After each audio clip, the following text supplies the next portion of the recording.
So please confirm that you can hear me before I proceed. Good afternoon, sir. Okay. Okay, good afternoon. Good afternoon, sir. We can hear you, sir. All right, good.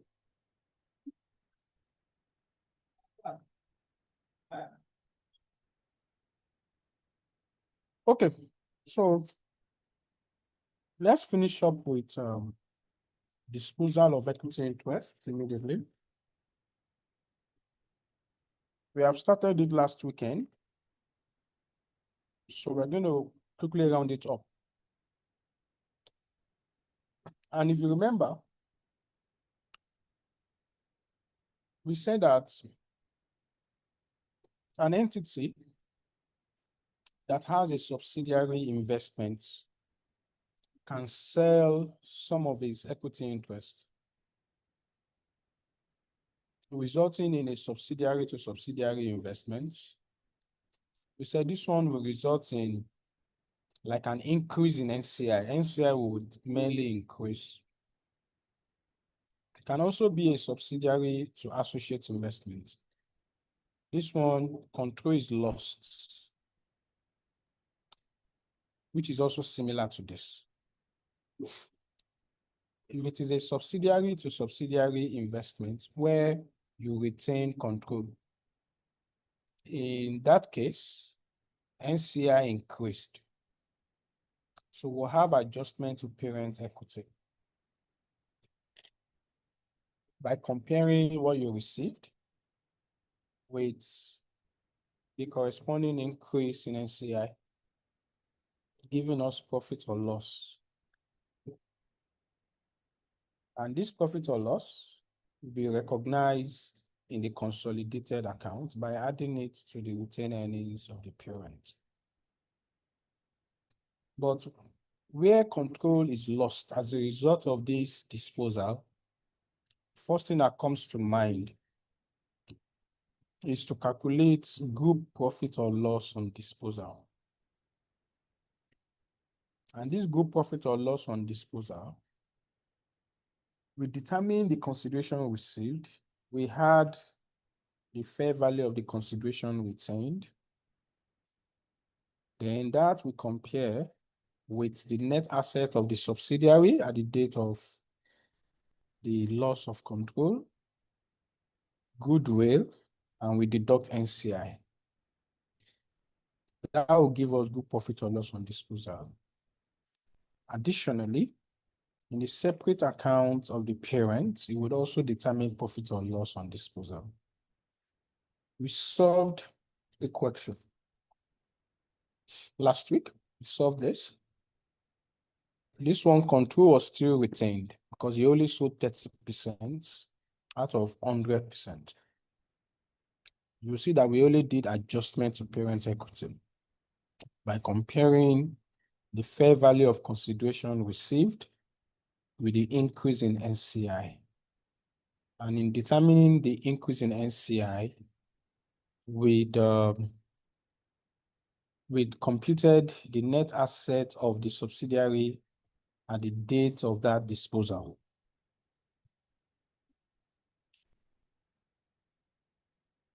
That was the major thing. Every other thing we consolidated.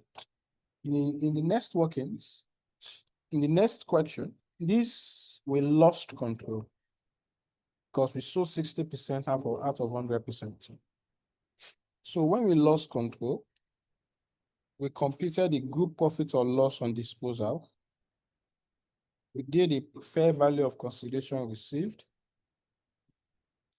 We added the fair value of investments retained. Then we compare it with the net asset of the subsidiary at the date of disposal. Then we are able to get a group profit. Then we prepare other items, then consolidated. Then we move to this, where we initially had 80%. And they gave us several scenarios. We did A and B. I'm correct. I think we have C and D, which we'll quickly do now. In A, this guy sold his entire holding for 325. So he has lost control. Before we went on to the group profit or loss on disposal, I calculated goodwill first because I know I would. Since I have lost control, I'm going to be selling my goodwill. My goodwill is gone as well. So I need to know the value of my goodwill. We did how much he paid for his initial acquisition. NCI, which is the net asset at the date of acquisition. Then we got the net asset acquired, we got the goodwill. Then we determine the book profit or loss on disposal. And there we had the fair value of consideration received. There was nothing retained. So we compare that with the net asset at the date of disposal. So we then also bought in the goodwill and we removed NCI. We got gross profits, then we consolidated the retained earnings. Then we prepared our consolidated account and the consolidated P&L. In the B part, he only sold 25%, which means he retains control because he had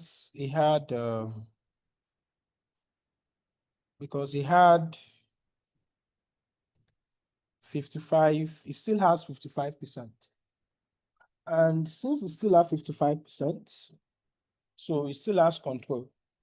So all we need to do is just to determine adjustment to parents' equity, which we did.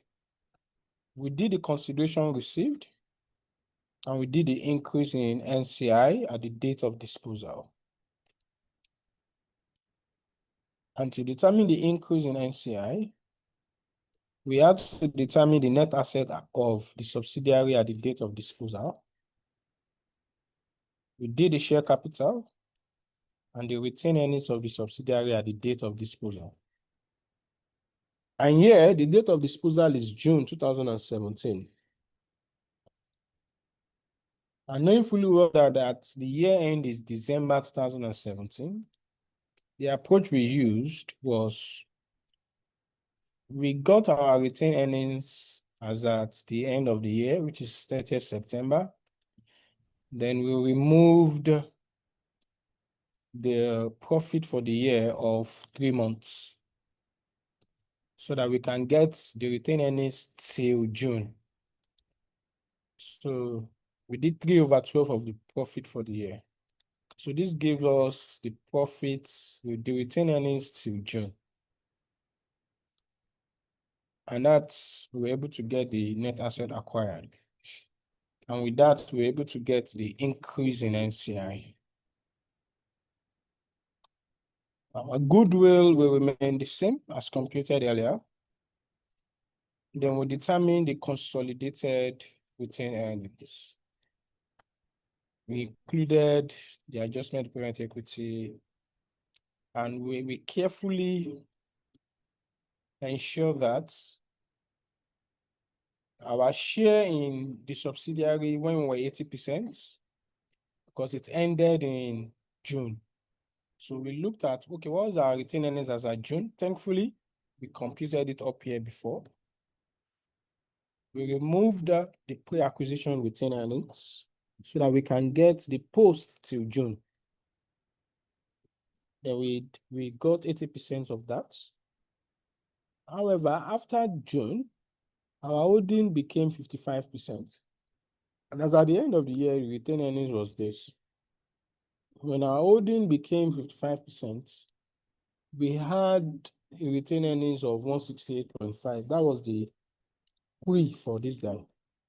So this is then our post for 3 months, which we took 55% of that as well. Then we went ahead to consolidate. Before then, we did NCI. The initial value of NCI plus the increase in NCI and our share in high school's earnings. Then we consolidated. Really, that was where we stopped. Then there is this third one, which which is the C part.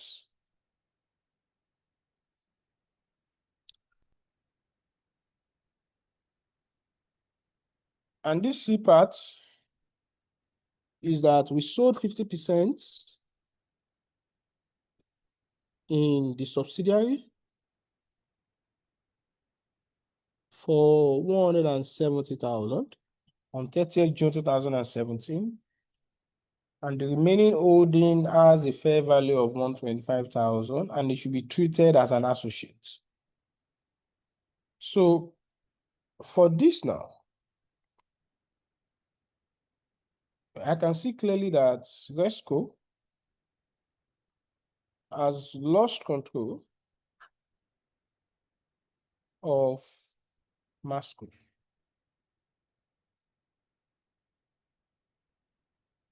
Its holding.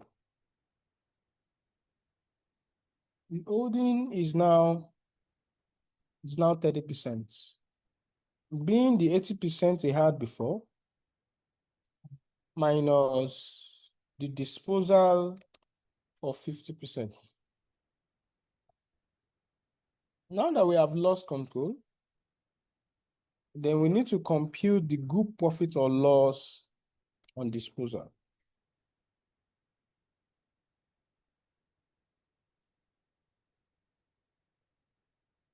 To determine that, we'll get the fair value of consideration received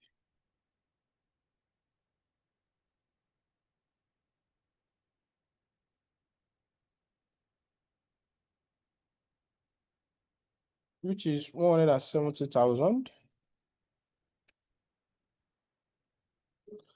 We'll add fair value of investment retained, which I was given as 125. The addition of these two gives me the value of my 80% holding, both the one I've sold and the one retained, which is 295. Then we would compare these first with the net asset acquired or the net asset of Masco at the date of disposal.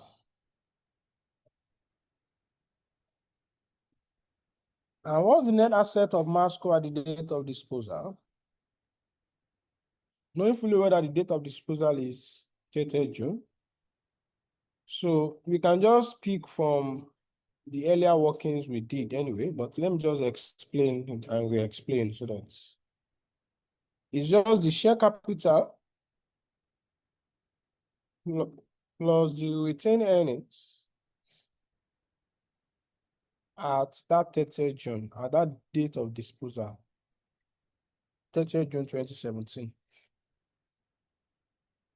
The share capital of the subsidiary from the correction is 90. The retained earnings as at end of September is 180. So let me note this 90 share capital. This will be, I will do 180, which is the retained earnings as at the end of September. But I need the retained earnings as at the end of June. So I just need to remove 3 months profit for the year. So if I remove 3/12, and the profit of for the year is 45. So 3/12 times 45. And how did I get the 45? That's the profit for the year of the subsidiary.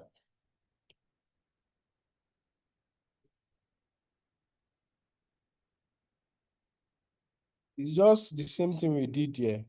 It gives 168.75.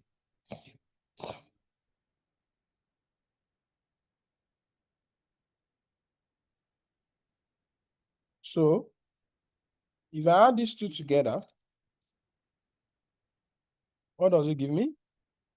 Should give me 258.75.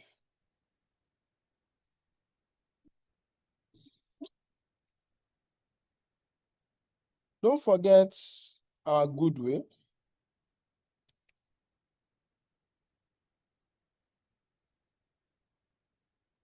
From earlier workings.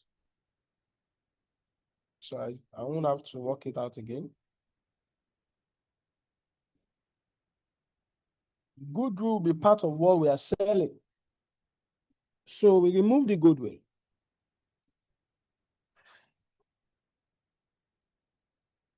The addition of these two will give me 100% holding of Masco, but my holding that I'm selling, my holding that I fair valued is just 80%.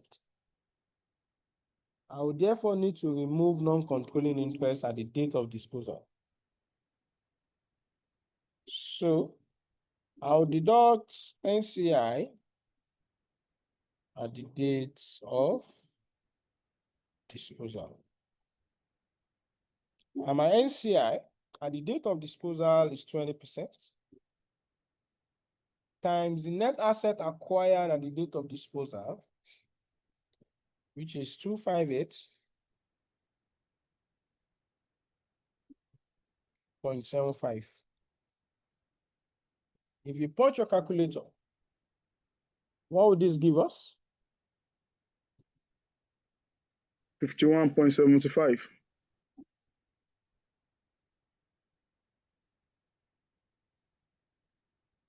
So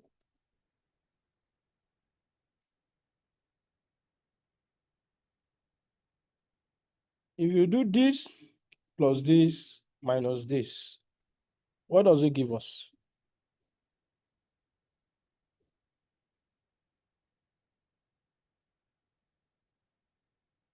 225.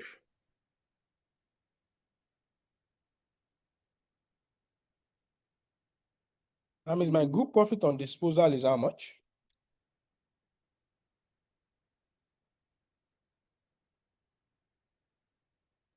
That's 70. Naira. Now, how many determine that? I will determine my consolidated retained earnings of Resco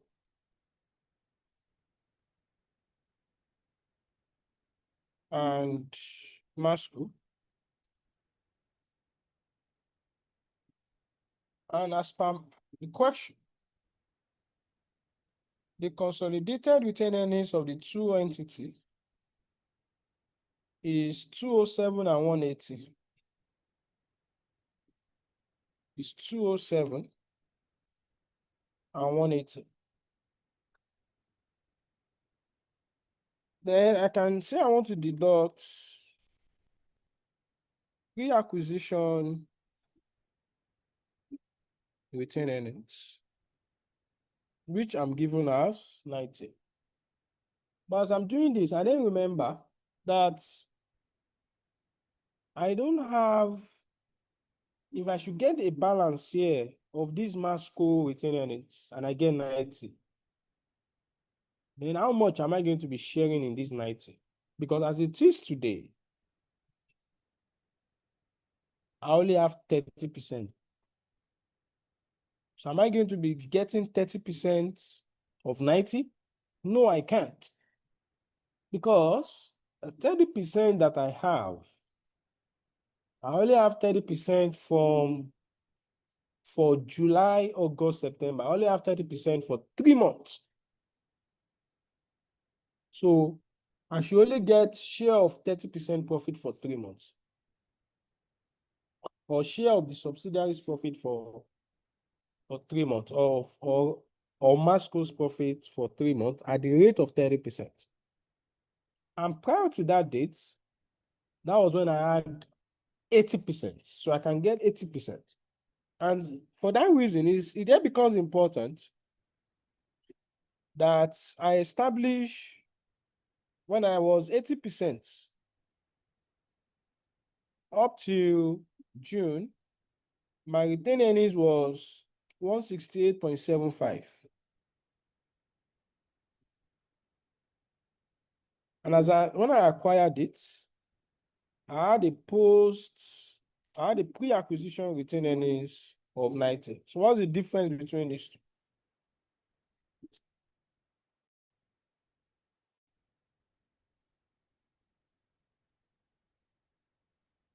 $78.5. So it is from this 78.5, from the post-acquisition retained earnings up until June, because this is the profit till June. That was when I had 80% till June. Then by the time I remove my pre, I can get that post-acquisition profit that I can get 80% from.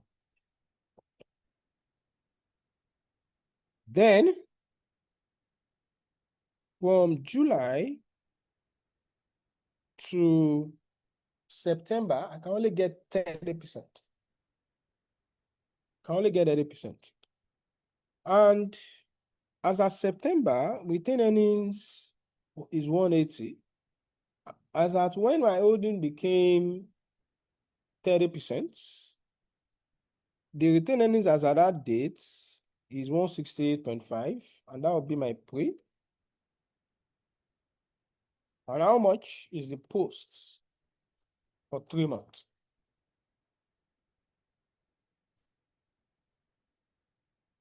$12.5. No, Oh, 11.5, sorry. 11.5.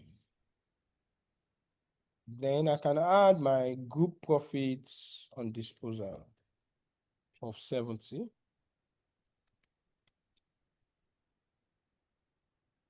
And now I can get my group share. I will do 80% times 78.5 and also 30% times 11.5. So what do we have for the two?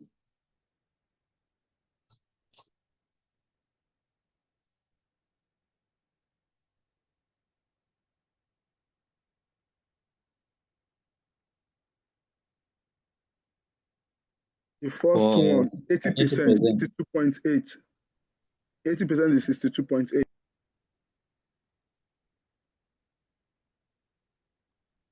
The other How about one, 30%? The 30%, 3.45. 3.45.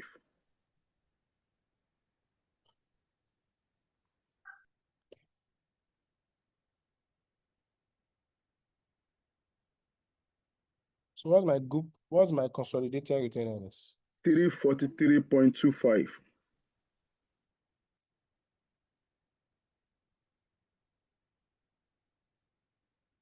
Okay. 340. I just approximated. Okay. Now, having established that, then I can go ahead and consolidate because I can't do non-controlling interest. Because as at the end of the year, I won't have NCI. As at the end of the year, I've lost control. I've lost control. But they told me that the balance of my investments should be treated as an associate. That means, therefore, I will determine my carrying amount of investments in associates. The cost of that investment,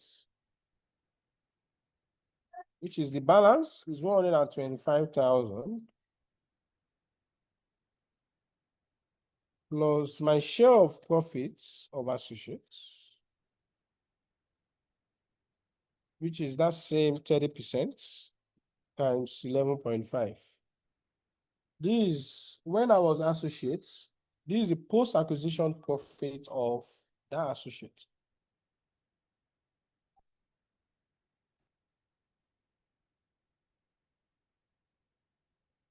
This is the profit of Masco for 3 months, which is when it was my associate.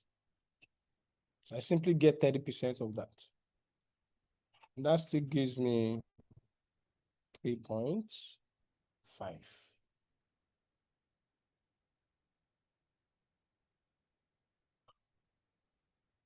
If I sum this together, I will have 128.5. Now for ESCO, I can prepare my consolidated statement of financial position. As at year ended, 31st September 2014.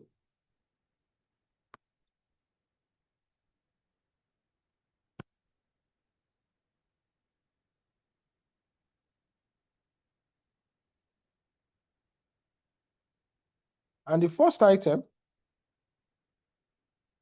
is my PP. Since I'm not consolidating, I will only incorporate the 180. Since I'm not consolidating, I will only incorporate the 180 as my PP. Additionally,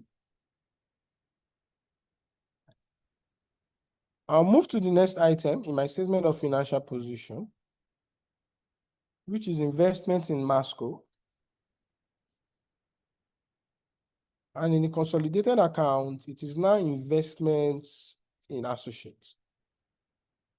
And I determine the figure as 128.5.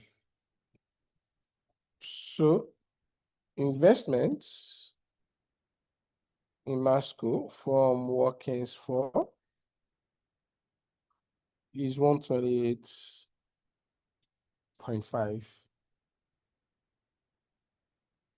Then I move to my current assets, which will simply be the current asset of the parent plus the cash received from that sale when I sold that 50%. And I sold it for 170. So that'll be 185 plus 170. So we'll have 185 plus 170.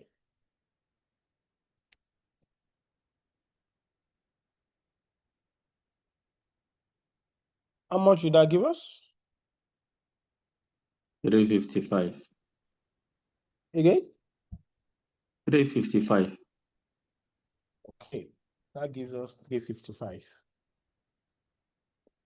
Now, when we have 355, then we can sum everything together to get my total assets. What's my total assets?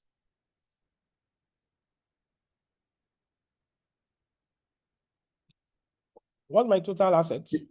663.5. Sorry? 663.5. Okay, 663.5. They will have my equity and liabilities. First is my equity. I have my ordinary share capital. And how much is my ordinary share capital of the parent? That's 270. 70. 270.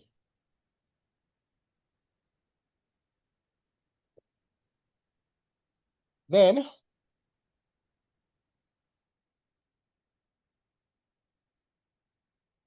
Return any. so having considered that, then I will have my current liabilities. And what's my current liabilities?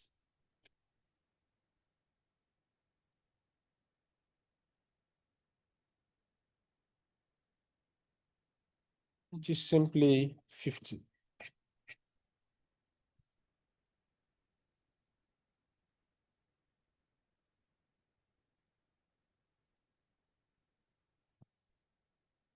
So if you sum it together, what will it give you?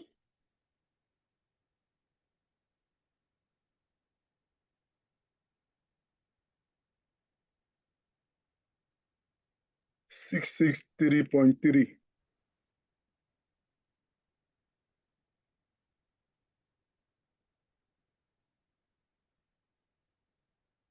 So we had over approximated. That's why we're having 128 points.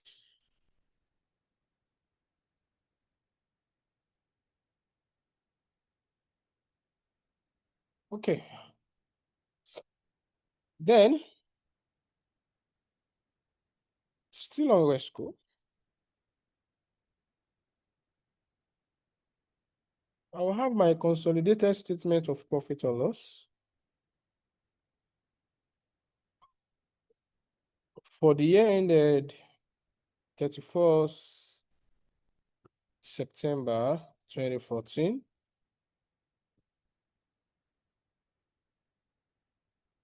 I will have my profit before tax.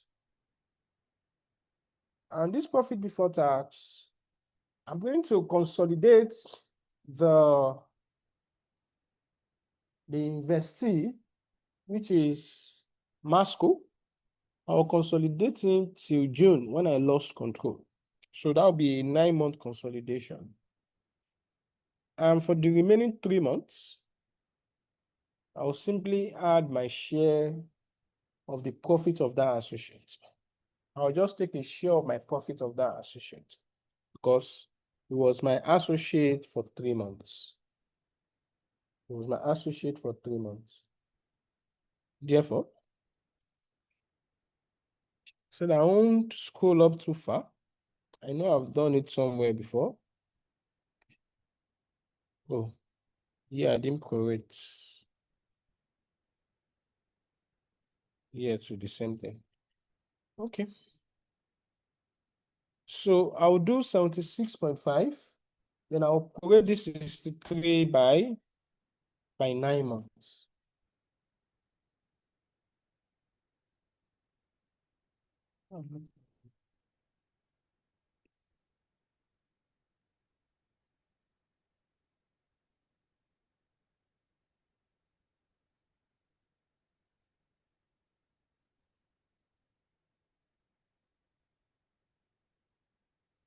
So the profit of the subsidiary was how much? 63. 63.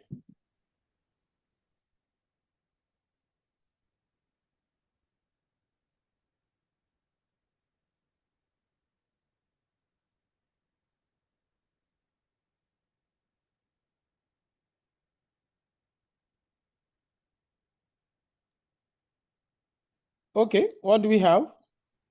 123.75.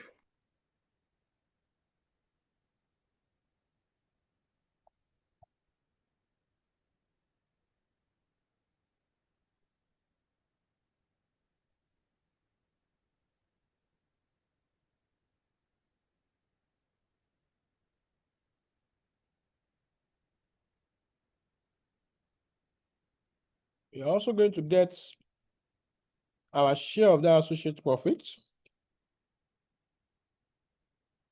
which is when our holding became, is it 20 or 30%? 30% times the 3 months associate profits, which was this 11.5. If you don't want to go this route, you can do the longer route, which will still give you the same thing. You can do 3/12 times 45, which is to still give you 11.5.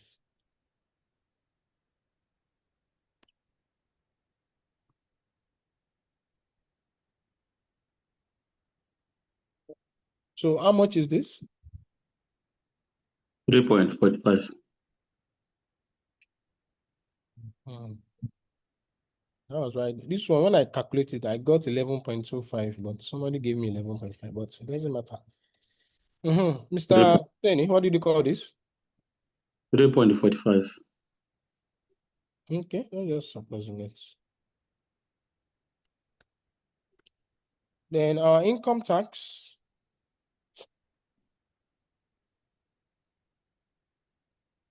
will be 22.5.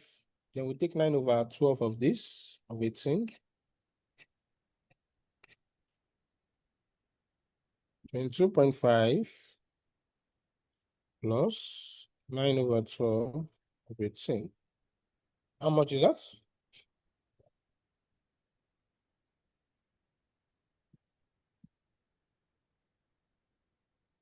$36.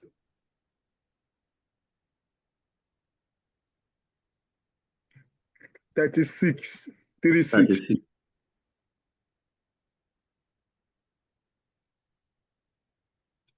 Okay. What's the good profit for the year?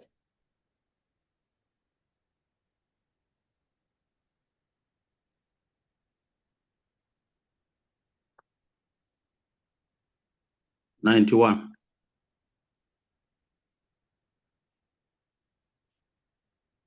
Then we'll do profit attributable to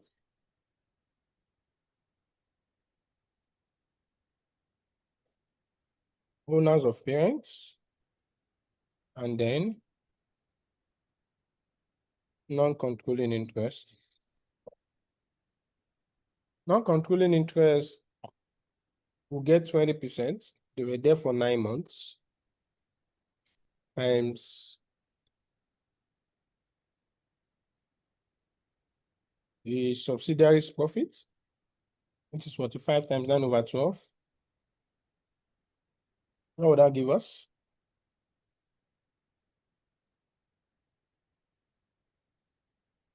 $6.75.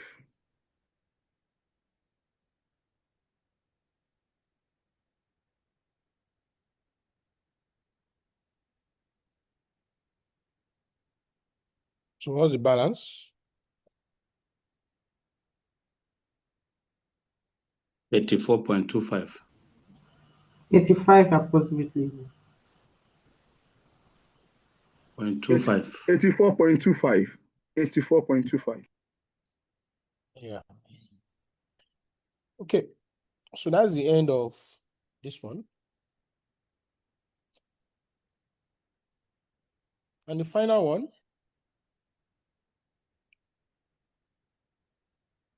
is exactly the same thing as this,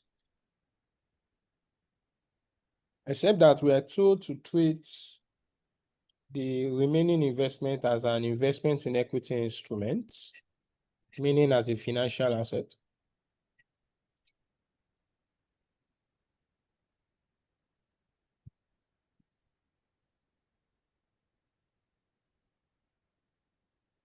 So here as well,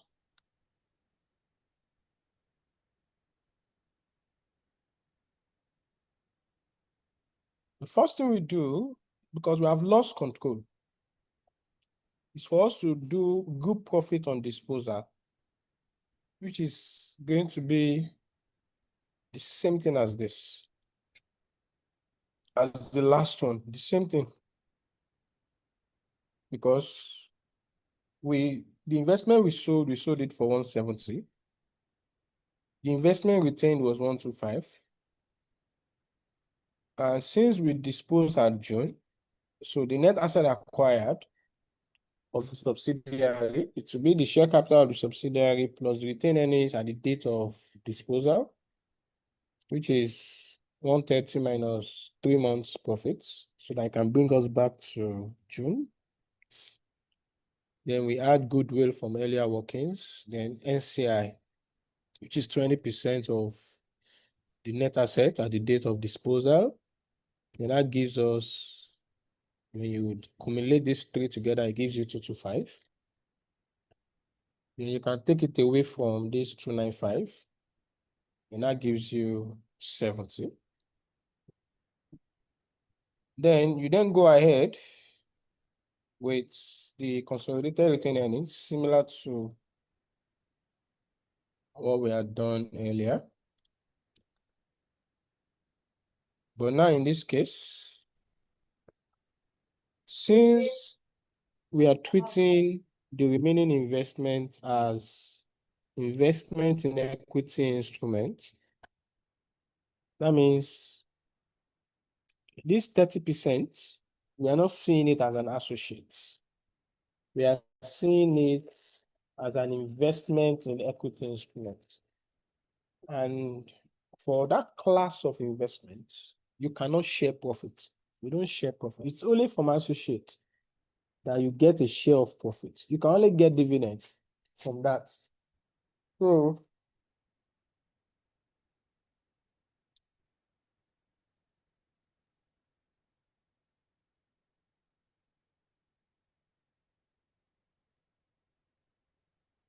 all these will not be necessary. Meaning that this will not be necessary. You can't get a share of profit. So what's then the balance here now?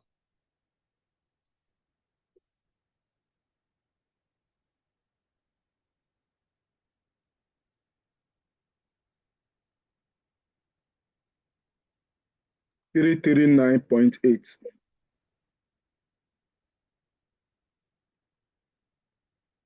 So we can then go ahead and prepare our statements similar to this. In my statements, my PP is that of the parent alone. My investment in Masco, now, since I'm not getting a share of profits, it will just be the value of that investment retained.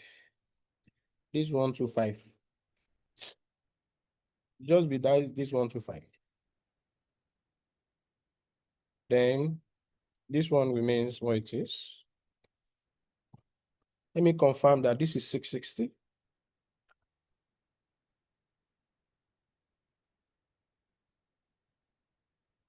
$660, sir. Correct.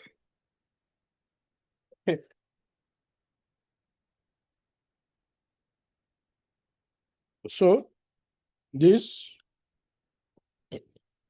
let's say 340. This. So what do you have? $660. Okay.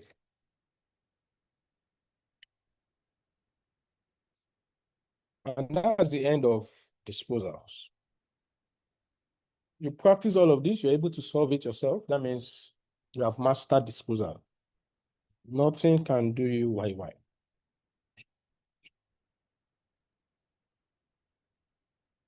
Now, let's go to foreign subsidiary. But before I go to foreign subsidiary, you need to understand the workings of IAS 21 so that you have a background to whatever it is you're doing, and you can build up into foreign subsidiary. So let me start today. Then next week, on Wednesday, I would end up with foreign subsidiary. Now, for foreign subsidiary, we need to understand IAS 21 that talks about the effect of changes in foreign exchange rates. What is this standard? The objective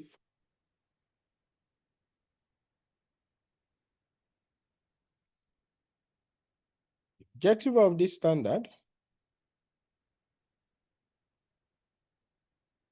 is to prescribe the following. Number one is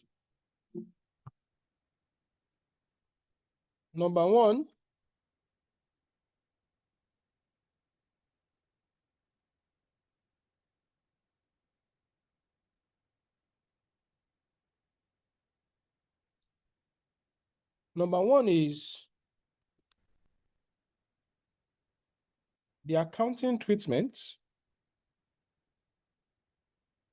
of transactions and events in foreign currencies. So how do you treat transactions and events that were consummated in foreign currency? How do you treat it? This standard will teach us how to do that. Number two is describe the translation. How do you translate translation of results and position of a foreign operation into the presentation currency? How do you translate when you have a foreign subsidiary? How do you translate the results, that is the P&L and the statement of financial position of that subsidiary, of that foreign subsidiary, which we call here foreign operation? So foreign operation is more encompassing because it could be a foreign branch, it could be a foreign segment, any entity that you are doing that you have relationship with, but it's physically located in another country. It's beyond subsidiary. But is this second part that I will do in my next class? That is one that deals with foreign subsidiary, because that would be an entity on its own that will prepare financial statements on its own, and those financial statements will be prepared and presented in foreign currency, and you would need to translate those financial statements into your own presentation currency for the purpose of consolidation. But before we go here, it's important you also understand how you treat transactions that were consummated in foreign currency. How do you treat them in Nigeria here? So, some terminologies that you will hear me talk about will be exchange rates. So, you know that the rate of exchange between one currency and the other is exchange rates.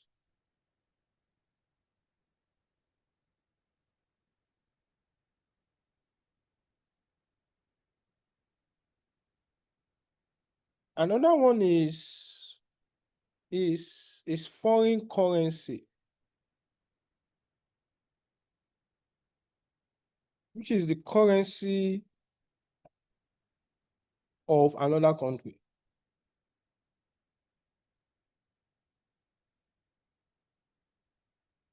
And you also hear of presentation currency, which is the currency in which the entity presents and prepares its financial statements. You will also hear about functional currency, which is the currency of the primary economic environment in which an entity operates. That's functional currency. Currency of the primary economic environment. So this one that talks about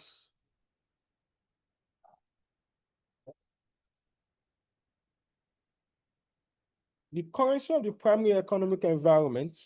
So what determines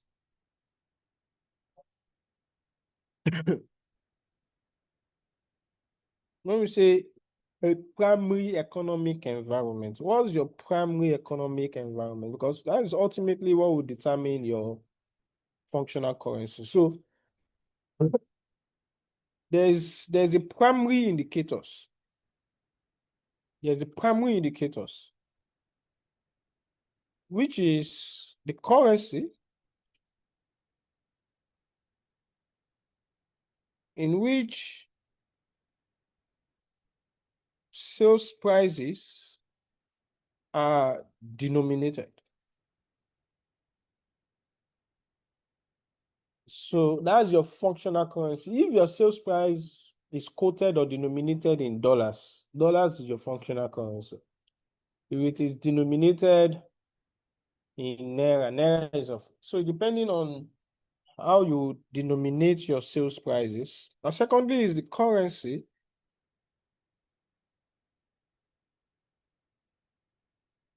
The currency of the country. Currency of the country whose competitive forces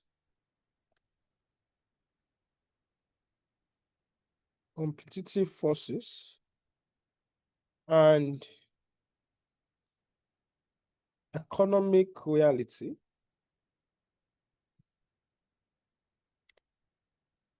determines sales prices. That is your functional currency. The country whose competitive forces, that it is the country that you look at, okay, what's the competitor? What are they charging? That will determine what you would want to charge. That is the currency of that country is your functional currency.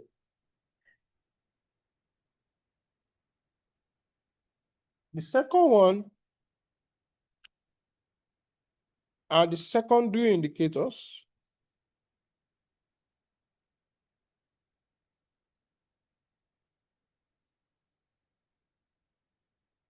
of functional currency. Number one is the currency in which funds from financing activities are obtained. So the currency of the country where you raise money. And also the currency in which receipts from operations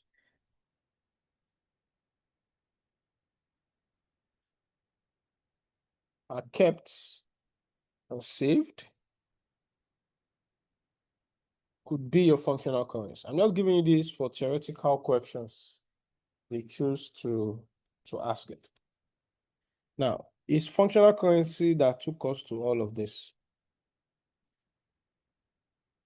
Another terminology you hear me talking about is monetary items.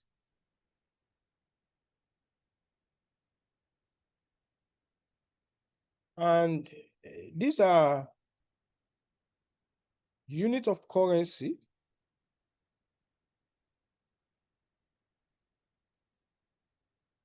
or they can be assets or liabilities that are received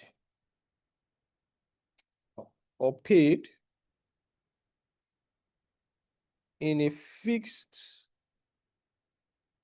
amount of that currency. And examples are like your trade receivables. You receive is an asset that you know how much you receive.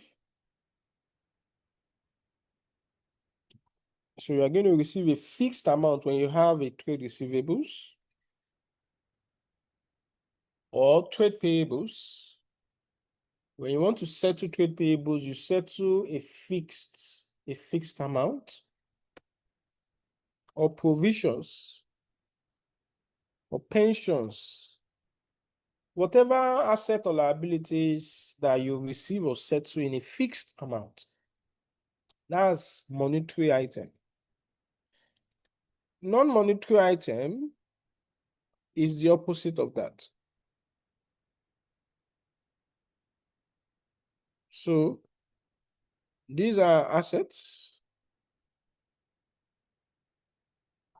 or liabilities that are received or paid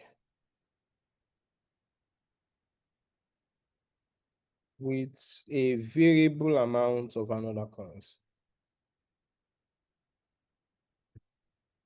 So, and examples of these ones are PP or your intangible assets. These are usually, yeah. Okay, let's leave all this alone. Let's go to the main thing. So, for this, I've already established the background of what we want to look at. So let me start with this first one. Then in the next class, I will deal with the second one, which is foreign currency transactions.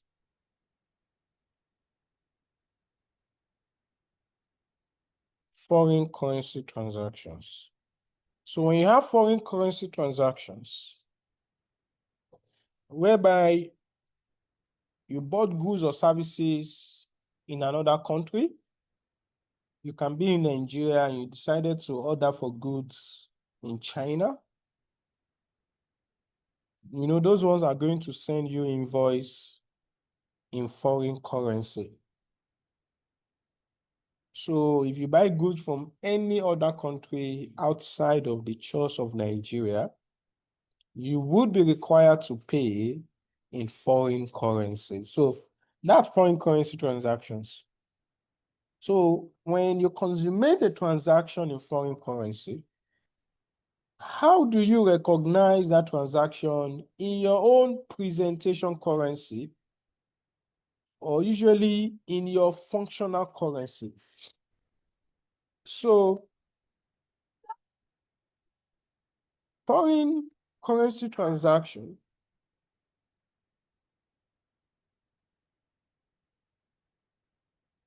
are recognized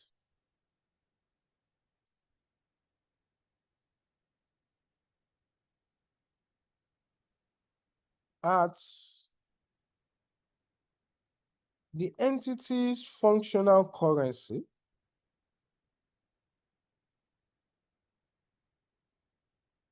by applying the spot exchange rate,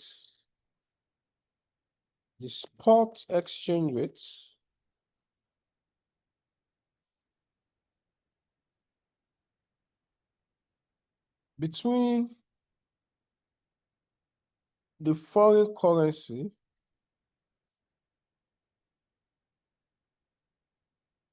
and the entity's functional currency. So foreign currency transactions are recognized at the entity's functional currency by applying the exchange rate between the foreign currency and the entity's functional currency at the date of the transaction. So a lot of you might work with a company that you usually source materials from abroad, or most of your goods, they buy them from foreign country. Then, of course, you get the invoice. So when you want to enter that in your books, you just need to look for the spot exchange rate. The spot exchange rate is the exchange rate at the date of the transaction.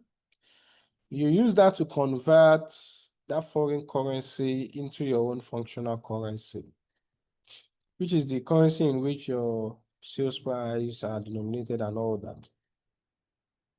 So when you then translate, it is that naira amount, that translated or converted amount that you're going to put in your books. So they are initially recognized at your functional currency at the date of the transaction.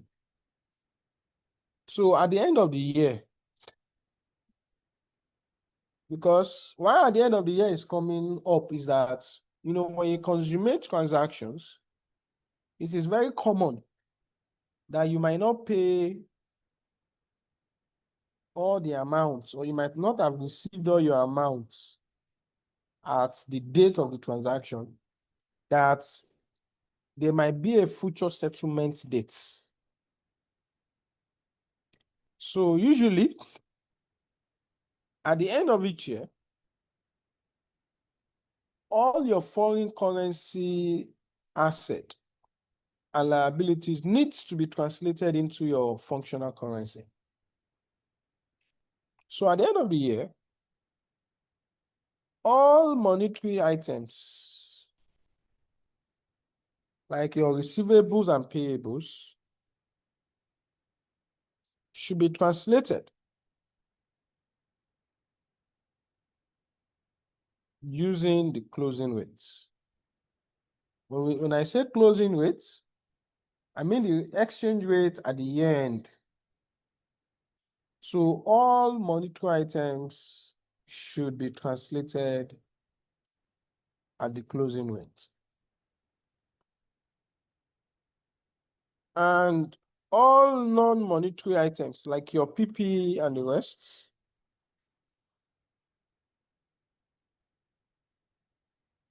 should be translated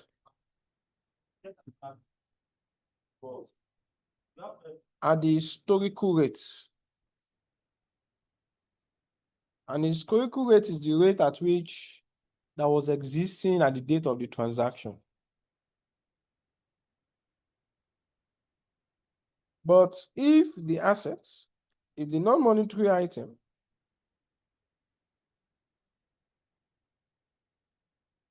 is measured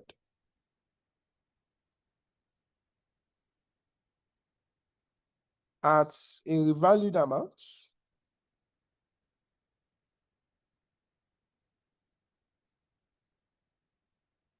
in that case, it should be translated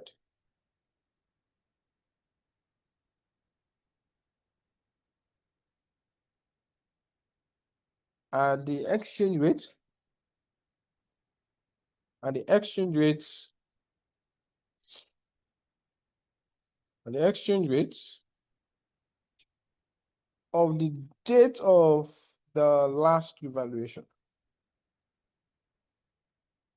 So the immediately previous date where the last valuation was carried out, then the rate at that date should be what you are going to use. Additionally,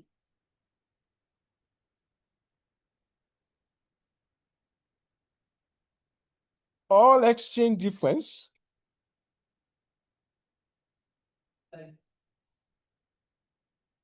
arising from translation should be recognized to profit or loss. And you need to understand that when we say exchange difference,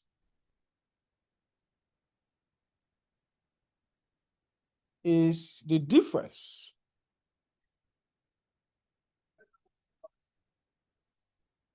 arising from using different exchange rates,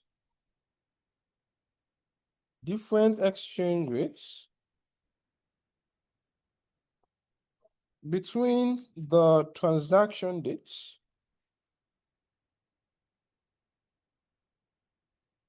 and the settlement dates or the end.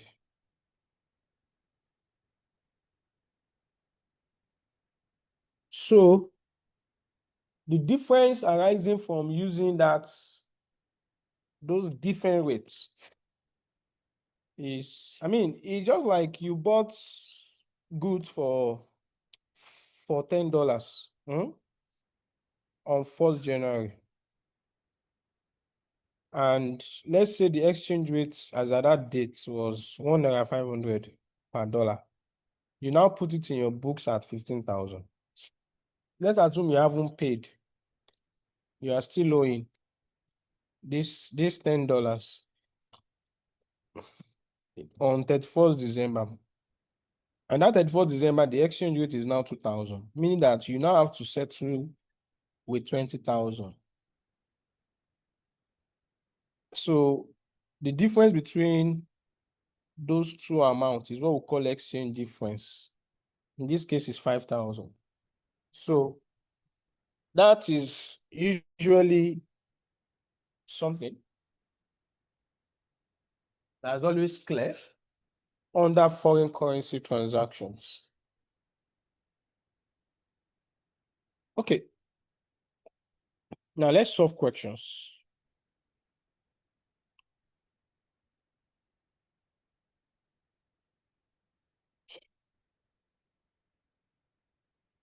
Now,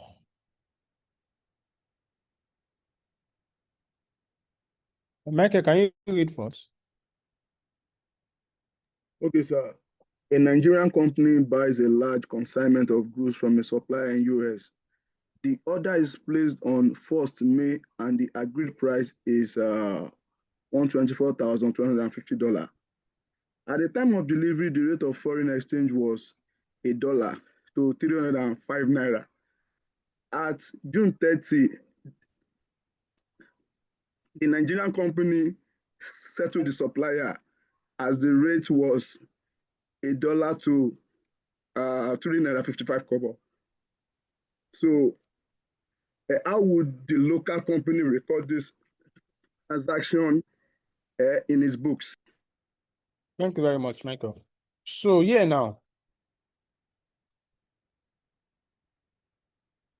the date of the transaction was 1st of May. That's the date of the transaction. And on this date is when we are going to recognize this acquisition. Here, I bought goods and I bought it in a foreign currency at 124,000. And at that date, the rate of exchange, the spot rate then was $1 to 3.50 naira. I will convert it at the rate of 3.50 naira, bring it to naira.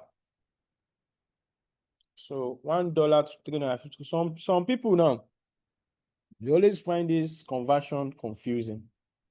They will say, are we multiplying or are we dividing? I mean, if that is confusing you, just think of naira to dollar. So right now, dollar to naira is around 1,400 and something. If you have $10,000, you know that to know the naira equivalent, you multiply that by 1,400. So this is similar to that situation. So $1 to 3 naira. So that means you are going to get plenty naira for every dollar you have. So you multiply. So if you multiply this together, what do you have in naira? 434,875. 434,875. And the same amount will be recognized as trade payables. 434,875.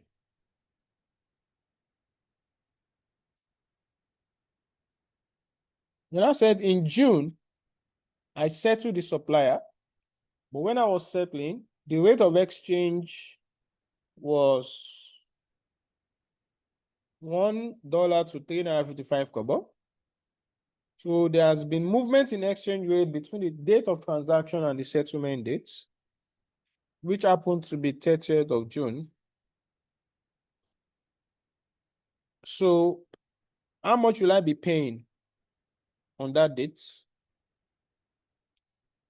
As far as this guy is concerned, I'm owing him 134,350. But now to get dollars, multiply by 355 kobo. So how much will I settle? 441,087.5. 441 087.5. 087.5. That's how much I will pay. But how much do I have in my trade payables account? 434,875. Yeah. That's what I have in my Naira account because I've already translated my receivables into Naira.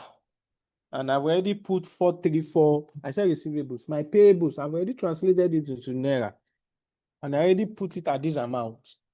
So, unfortunately, when it was time to settle, look at what I have to pay. Showing that I'm paying more. For you, are you going to recognize this as a loss or a gain on translation? Loss on it should be a loss, sir, because the amount I'm expecting is lower than what I might. I'm now paying. I'm paying more. So that's an exchange loss of the difference, which we also call exchange difference. So how much is that? 6,212.5. 6,212.5. So this one will simply be recognized in your POL. And that's the end of this question.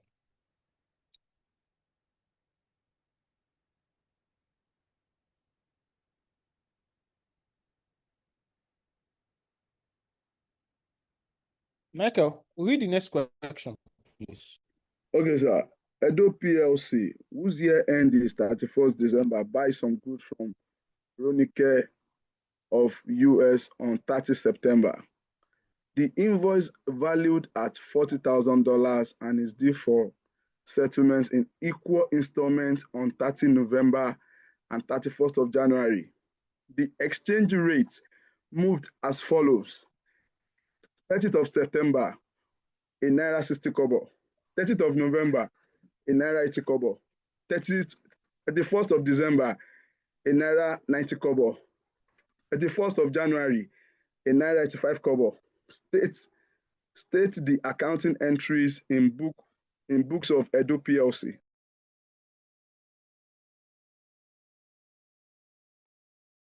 Now, for this one,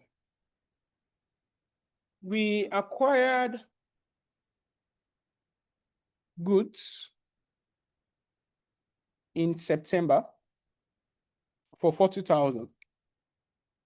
And we are supposed to settle in installment. So the date of the transaction here is 30th September. And at that date, I would record that transaction. I'll have my purchases, which is $40,000. And the exchange rate as at that date is they gave me the exchange rate of dollar to 1 Naira. In this case, is $1.6 to 1 Naira as at the date of the transaction. So will I be multiplying or dividing here? to get naira? We will multiply, sir. Divide. B? Multiply.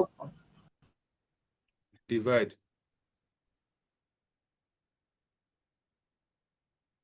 You divide. Thank you.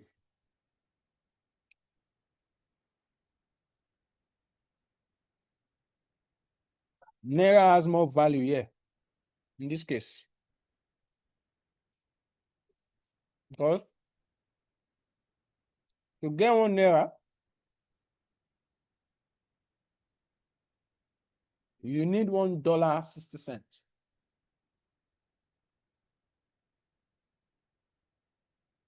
Naira has more value. Different from this one.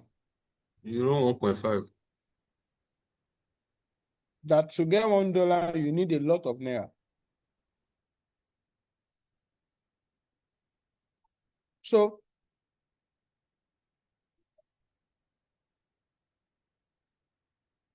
how much naira are we going to pay? 25,000. 25,000 naira. 25,000 naira. The same thing will go to trade payables. 25,000 naira. Now, I'm supposed to settle in 2 installments in November and January. So at settlement dates,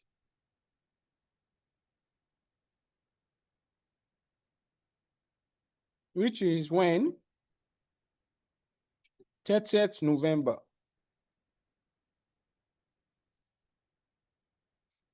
2020.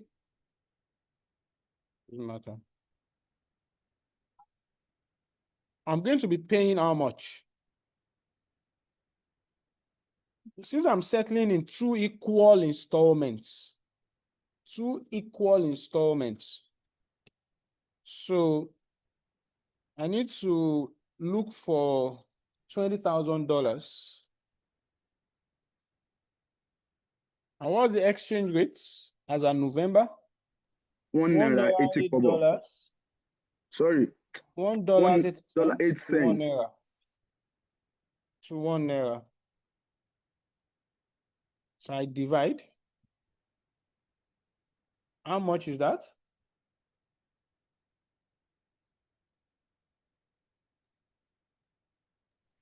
$11,111.1. 11,111. Let me just leave it there. How much am I canceling out in my trade? How much goes to my trade payables? Let's assume that's half is what I expected to settle, because the naira was 25,000. So half would basically be 12,500. But I'm settling it at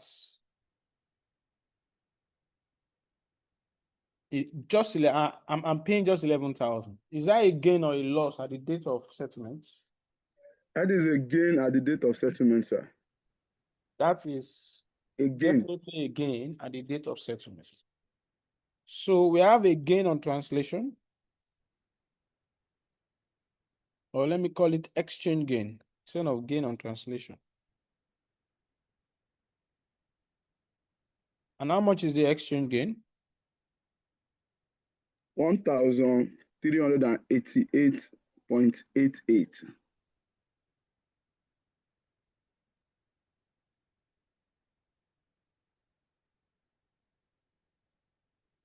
No, sir. 1,388.88.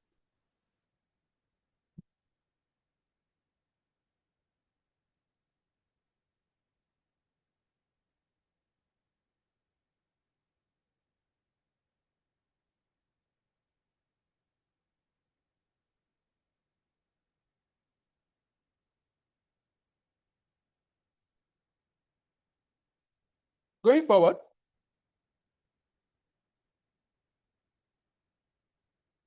my year end is December. So at the end,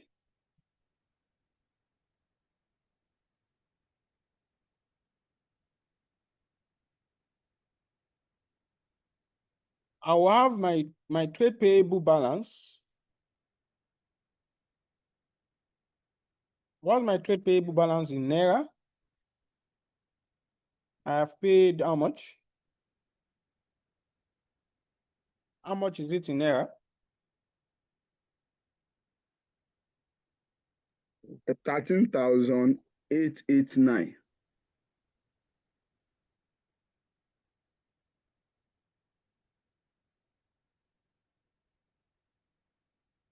All right.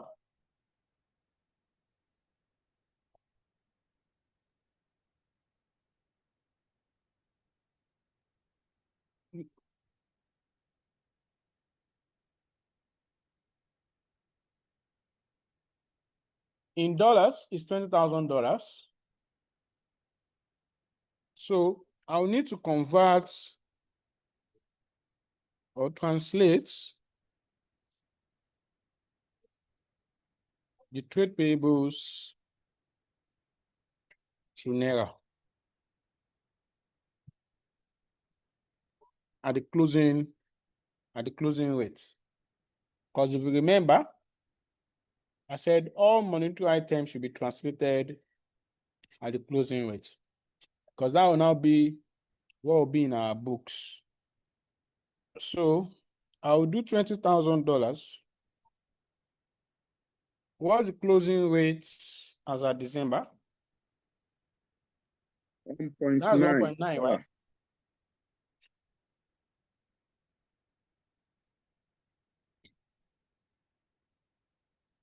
So how much do you have in Naira?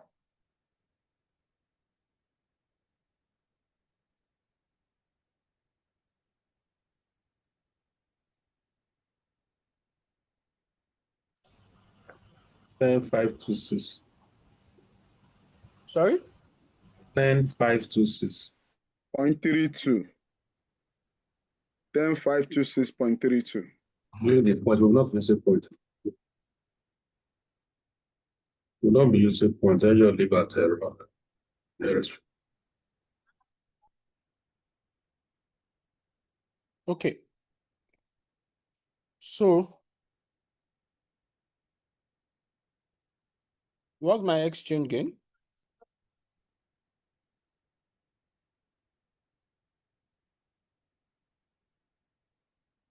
What's my exchange gain?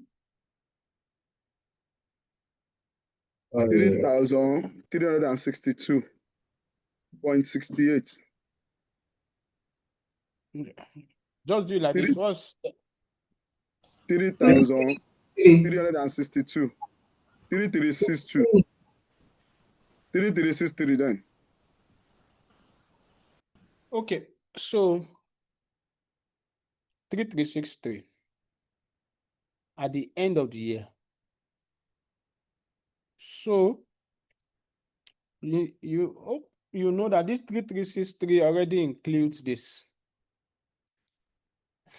So though the gain at the date of settlement is this, but your total gain is actually this 3363.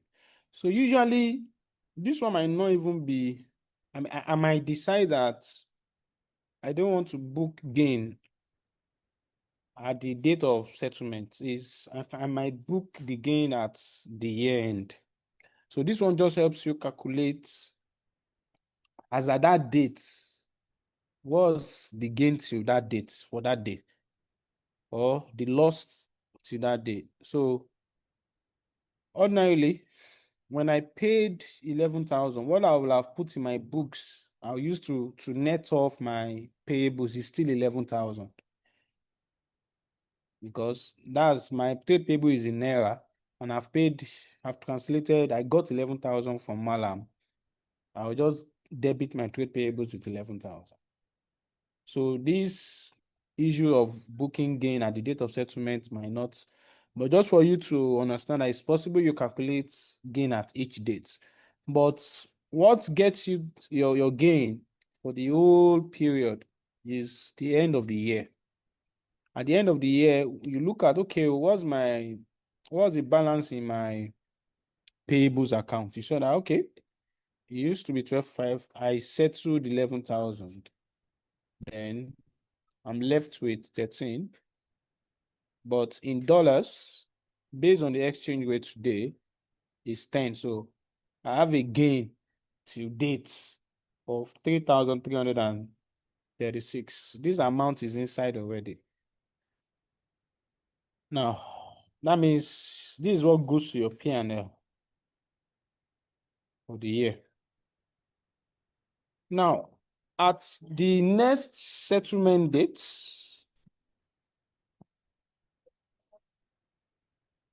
I'm going to pay the balance, the remaining $20,000. I'll pay the balance, the remaining $20,000. And what was the exchange rate as at that January? 31st January, $1.85. So this is 31st January,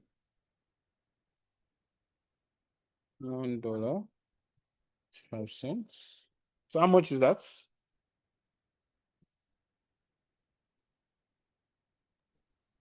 $10811.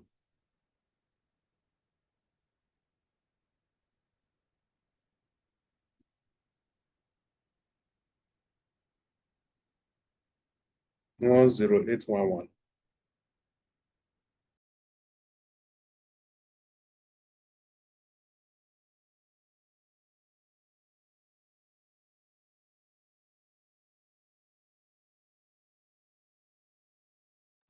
So who can tell me how much was in our trade payables as at that date? How much do you have in Naira as my trade payable balance?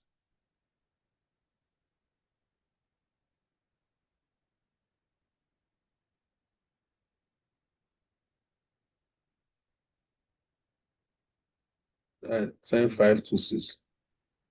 Okay, that's correct. Because that was the last translated balance. It was this amount that we updated it to. But now we have to settle with this. So that means, is this an exchange gain or an exchange loss? The gain of 285. No, it's a loss. It We're is a paying loss, more. sir. Loss. Loss of 285. Loss. We are expecting to pay 10,526. We are now paying 10,811. That's That's it. Thank you. So how much is that?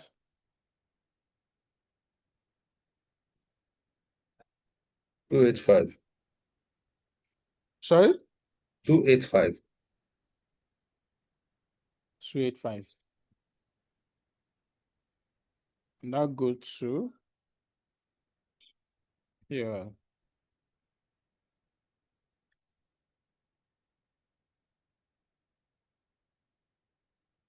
That's the end of this. Now, let's solve this. Please read.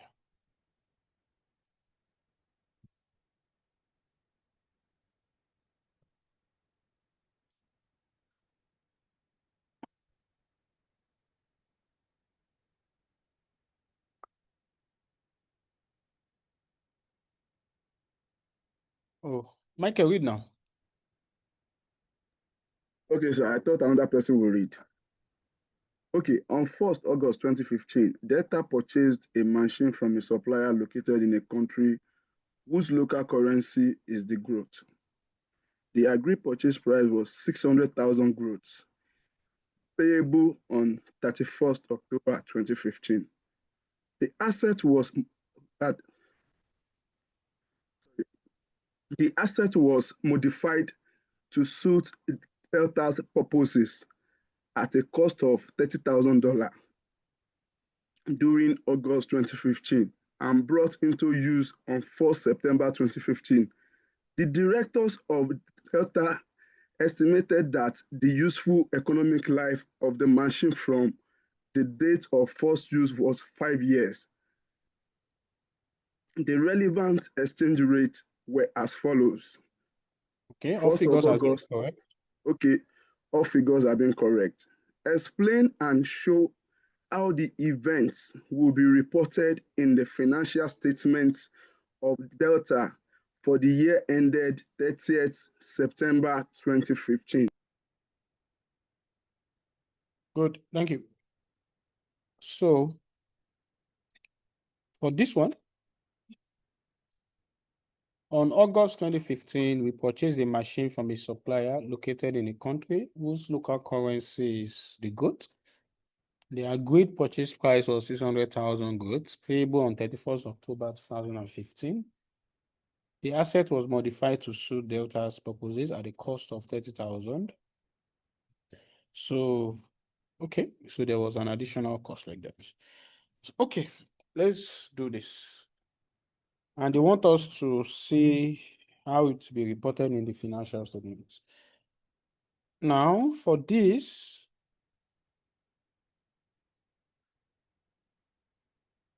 at the date of the transaction,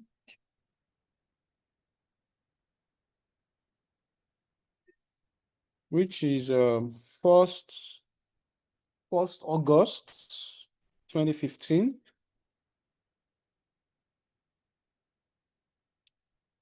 I purchased the machine in this case, and I purchased it for 600,000 GOAT.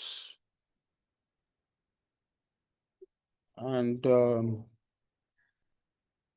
my country, I will use dollars.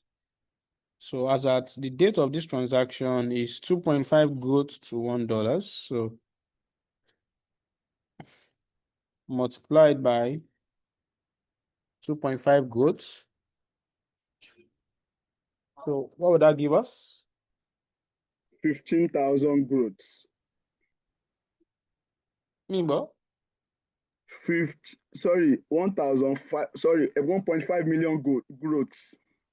1,500,000 growths. No. This is wrong. Supposed to divide it by 2.5. 240,000 growths. No, not 240,000 GOAT again now.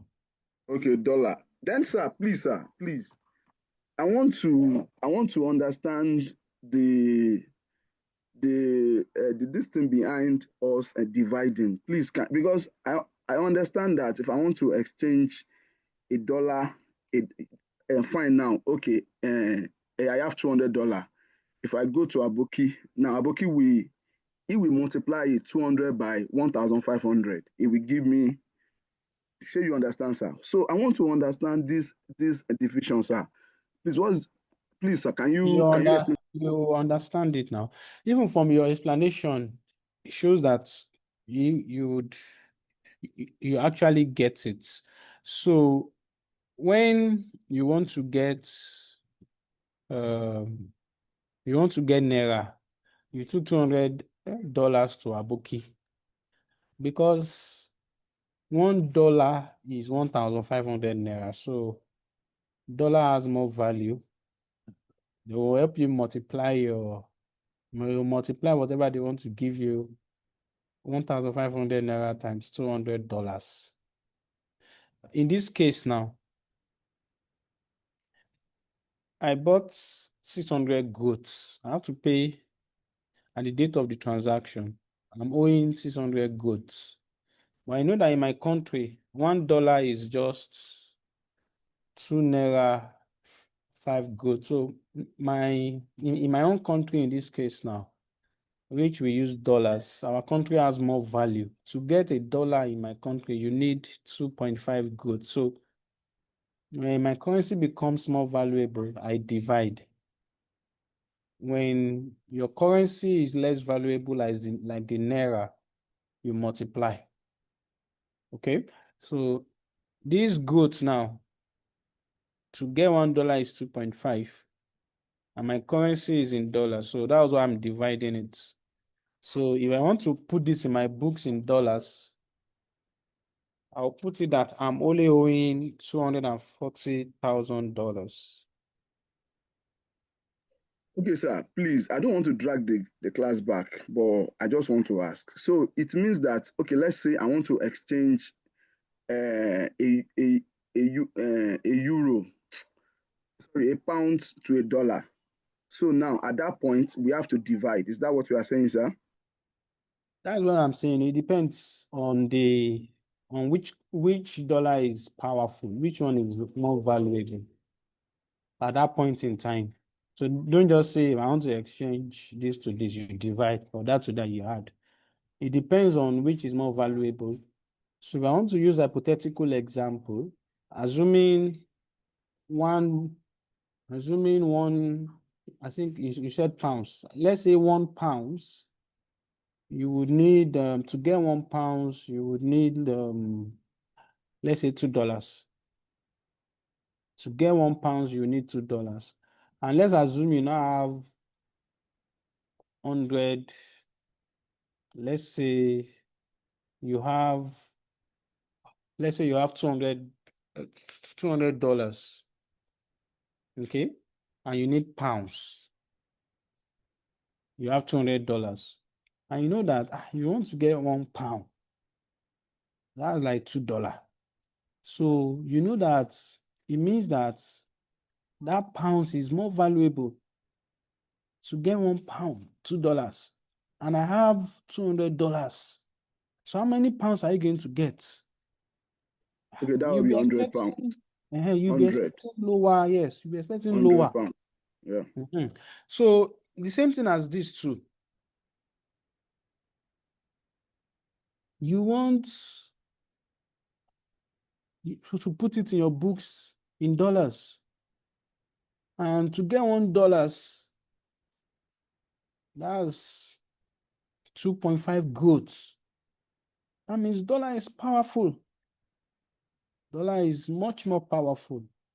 So you divide as well in this case to put it to the powerful, to bring it down to the powerful currency. If you look at all this that we were dividing, it was because Naira was more powerful. Because to get $1 at each date, you need much more dollars. And that was why we're dividing here. In this case, dollar was more powerful. Naira was a weaker currency. And that was why we were multiplying to get Naira like that. So just get which is powerful, which has more value, or which is weaker. That would drive you to whether you need more of that currency or less. So at the date of the transaction here, we're going to keep this transaction in our books at $240,000.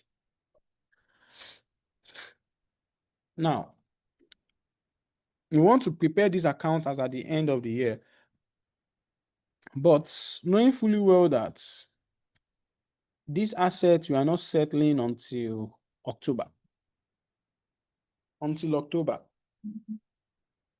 So, which is after our year end. So the examiner didn't really bother about that. So don't forget that this asset was modified at additional cost of 30,000. So the modification costs will be capitalized as part of the cost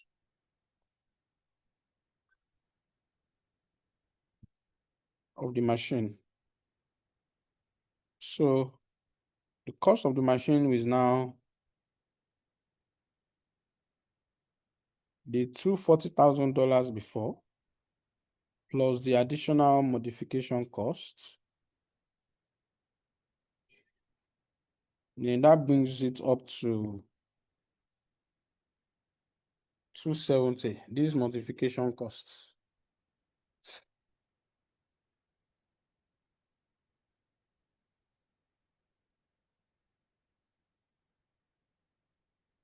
at the end of the year,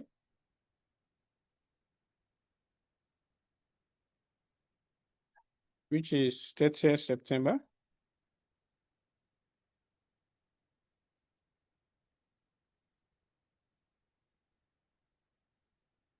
the machine will still remain at this. We don't need to translate.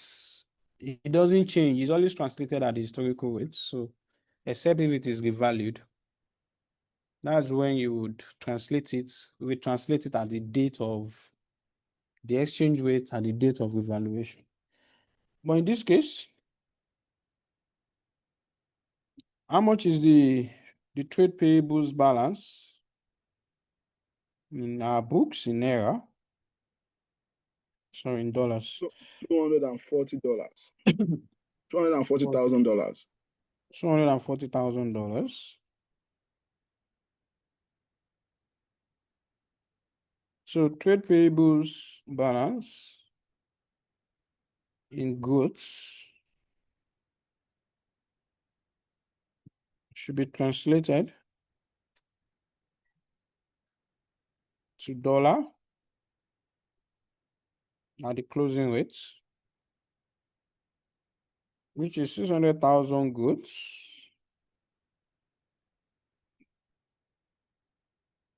What was the exchange rate as at 2.5. as at 30th of September? Two That's goods two to goods dollar. to $1.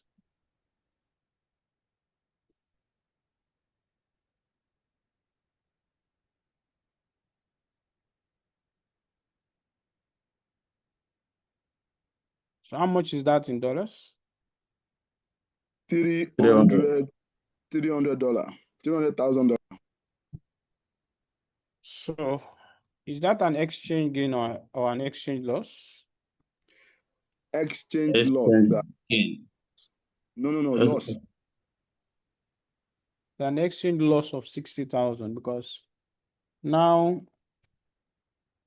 the my payment. yes, I'm paying more. My liability balance has gone up.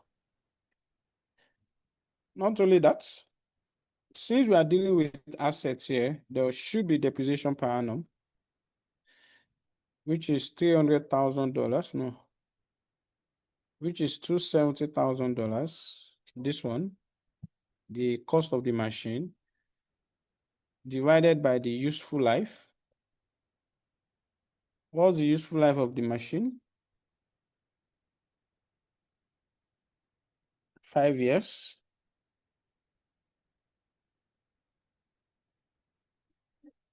5 years.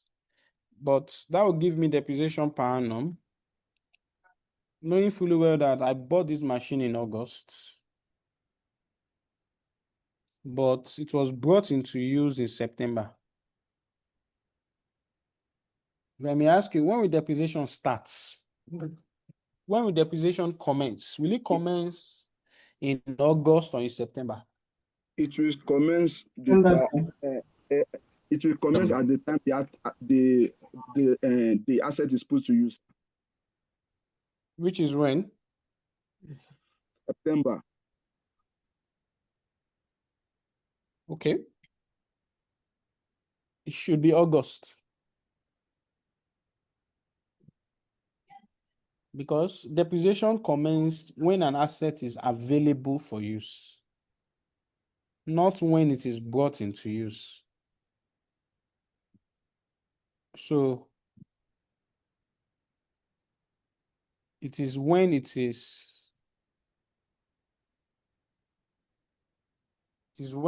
available for use. And since we purchased it in August, it became available for use in August. So 2/12, August, September. How much is that?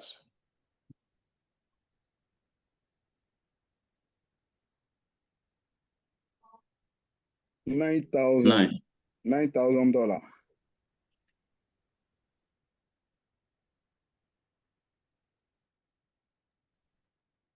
Eh? She's in $9,000. So how much do you call it? Yes, sir. $9,000. 9,000. Okay.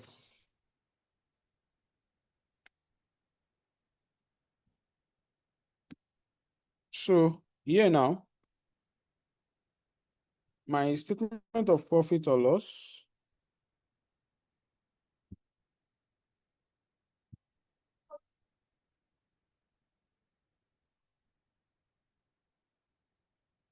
I'll have exchange loss. $60,000. I'll have depreciation. 9,000.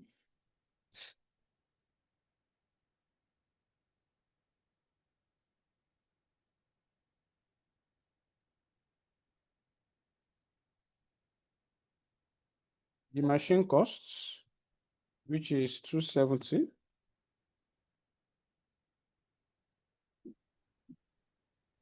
It should be 261. And under my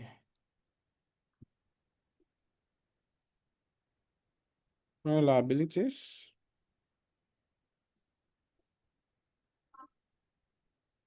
I'll have trade payables. And how much is that?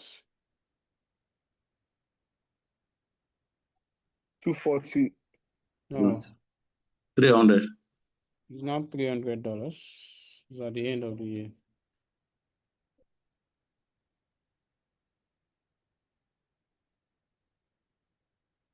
So there's a similar question here. It's exactly the same thing as this last one that we solved. Attempt this as your. So I'm done with foreign currency transactions. On Wednesday, we are going to do foreign operations, how you translate foreign operations, then consolidate it into the subsidiaries books. Tomorrow morning, we are going to be looking at statement of cash flows. I will start with simple cash flows for you.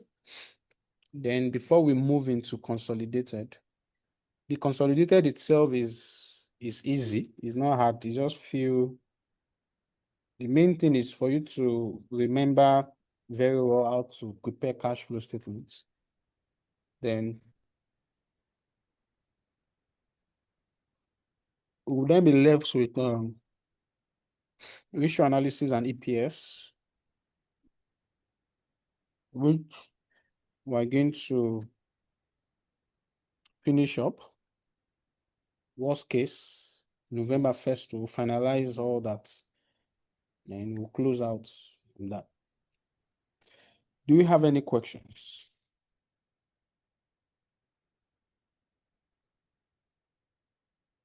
All right. Those that are doing case study, I'll see you guys later in the evening. Thank you very much. Bye-bye. Sir.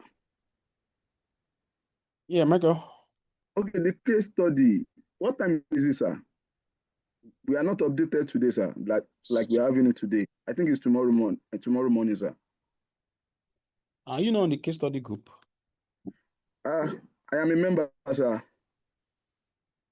Are you go and show that you have been added to the intensive group, because that's where I put everybody together. I've moved everybody. I am in the group, sir. I'm a member of that intensive group, sir. Yeah, because I Okay, no problem. I'll check the message, sir. I'll check the message. All right, okay. All right, bye-bye. All right, sir. Have a nice day, sir. You're welcome.